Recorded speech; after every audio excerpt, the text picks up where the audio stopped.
در قرقیزستان عملیات بر ضد زنان نقاب‌پوش ادامه دارد که در اینجا به سر کردن این لباس اسلامی منع شده است. کاری که در تاجیکستان هم سالها پیش انجام میدادند. پلیس قرقیزستان تا کنون دهها نفر را تا $230 جریمه بسته و به صدها نفر هشدار داده است که اگر باری دیگر آنها را در کوچه با نقاب ببینند جریمه میبندد. همکارم طاهری سفر این موضوع را پیگیری کرد و قبل از برنامه از او درباره جزئیات این عملیات پرسیدم.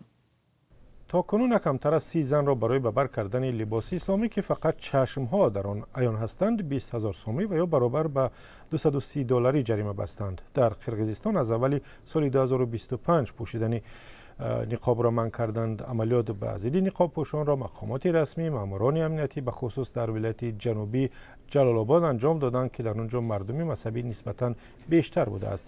پلیس ولایت اوش هم خبر داد که در مدت 2 روز در این ولایت 300 زن نقاب پوش را در کوچه ها نگه داشته و هشدار دادند که دیگر چنین کاری را نکنند.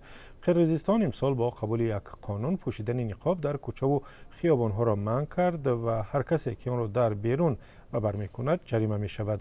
در قانونی که رئیس جمهور صادر جبارов امضا کرده است کلمه نقاب نیست که آن را در قرقیزستان فرنگی می‌نامند، اما در قانون آمده است پوشیدن لباسی که امکان نمی‌دهد هویت شخص تشخیص شود در اداره‌های دولتی و مکان‌های عمومی منع است. عین زمان پوشیدن حجاب که فقط سر و موی زن را نانمایان می‌کند در قرقیزستان منع نشده است. در تاجیکستان این مسئله نو نیست البته و چنین عملیات در گذشته با سر و صدای زیادی به همراه بود. از همکارم همچنین پرسیدم که چرا حالا در قرقیزستان نقاب پوشی مسئله داغ شده است. رواج یافتن نقاب پوشی در قرقیزستان که تا 10 سال پیش کسی آن را نمی پوشید در بین سیاستمداران و چهره‌های شناخته نگرانی ها را برانگیخته است که این یک لباس اسلامی را یک تهدید امنیتی می شمارند. دیگران در قرقیزستان می گویند که نقاب پوشی در فرهنگ سنتی قرقیزها نیست. پارلمان قرقیزستان و مطبوعات هم در این باره 10 سال باز بحث می کردند. شورای علمای قرقیزستان هم طرفدار موضع گیری حکومت است که گفته است پوشیدن حجاب برای زنان حتمی است اما نقاب نه. اما منتقدان چنین سیاست میگویند که منع پوشیدن نقاب زنان را از حکومت در قرقیزستان ناراضی میکند و یک نوع محدود کردن حقوق مذهبی آنهاست.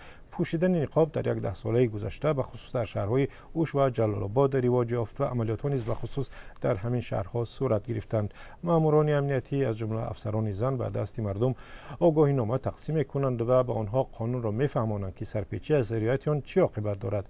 و گفته این مقامات آنها در مدت 2 روز با 300 زن نقاب پوش در شهر اوش گفتگو کردند. بر طبق گزارش‌های پلیس از بین 29 زنی که جریمه شدند 22 نفرشان ساکنان شهر اوش بودند.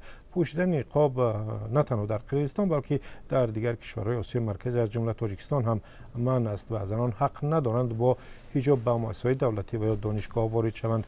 و قرقیزستان حالا تنها یگانه کشور در منطقه است که پوشیدن حجاب را در اداره‌ها و اداره‌های دولتی و هم مکتب‌ها اجازه می‌دهد.